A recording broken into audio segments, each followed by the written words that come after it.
the Indian retaliates by attacking farms and farmsteads, setting up ambushes here along the Ohio River,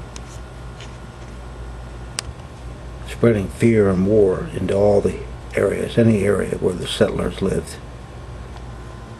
Here we have another ambush type, two Indians hiding by a tree here, just waiting for a unsuspecting boat. The white settlers, however, strike back. Here we have a man loading a musket. They are not, will not be insulted. Watch stations are set up. Here we have some scouts.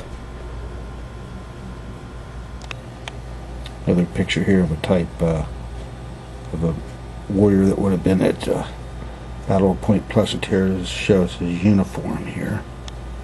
I'm going to pan this. As the Indians strike at the white man, so the white man strikes back.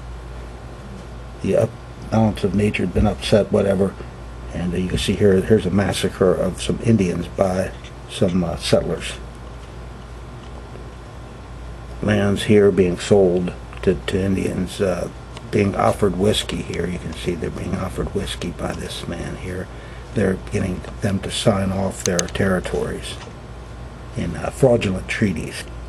On October 10th, 1774, they finally collide at Point Pleasant as two white man armies oppose a force of Shawnee and some British. Here, this is Tarhe the Crane. This is the Indian that was actually at the Battle of Point Pleasant. The Wyandot. This is the grave of Black Hoof here in Ohio, over toward Dayton, Ohio. He was also at the Battle of Point Pleasant, the Shawnee chief. Both of those former chiefs, the Crane and Black Hoof, became friends of the Americans later on. But here we have some actual photos of the, or not photos, but historic paintings of the battle. You can see this is the way people used to commemorate these battles, by with these glorious paintings like this. We have some more. As you can see, a lot of these paintings have faded. They're very old by now and need to be restored, but these are actual commemorative paintings over 100 years old in regard to the Battle of Point Pleasant. You can see here the way that battle was fought behind trees, etc.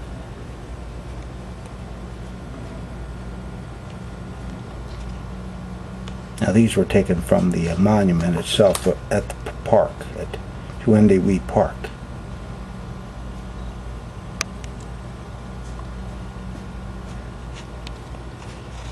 You can see the Indians here hiding behind trees, like guerrilla warfare style. Here you can see the Virginians here. These are from the monument as well.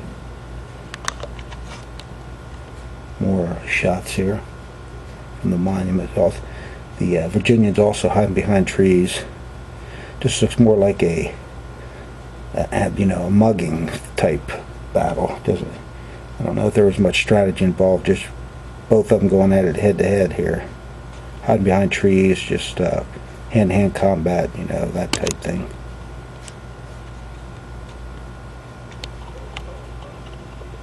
More from the monument. Another hand-to-hand combat scene from the monument.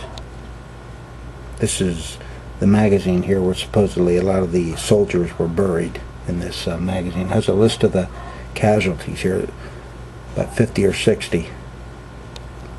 As well, here's a marker of the Virginian Colonel Charles Lewis, who was killed in the battle. He was one of the leaders of the Virginians. This is the present monument to Chief Cornstalk here. That's in the park right now. In this monument, the remains of Cornstalk, early settler and frontier Cornstalk was well known and respected by the white settlers and Indian tribes of the Ohio Valley as the chief of the Shawnees and head of the Northwest Confederated tribe. Cornstalk decided to make peace with the white man. However, he was forced to lead an attack on the Long Knives at the Battle of Point Pleasant on October 10, 1774. Although he survived the battle, he died 3 years later. This shows the end of Cornstalk here. Supposedly he was murdered at the fort, at the point there, at Point Pleasant. Him and his son here. Artist's conception here. Here's an Indian from the Seneca Nation who's commemorating the stone here. This was back in the 1950s or so. Just shows here at the park. This was for the reburial of Cornstalk's remains. And here we have the actual reburial. In that box there supposedly were Cornstalk's remains. You can see the base stone there for the monument. This occurred in 1954, this reburial here.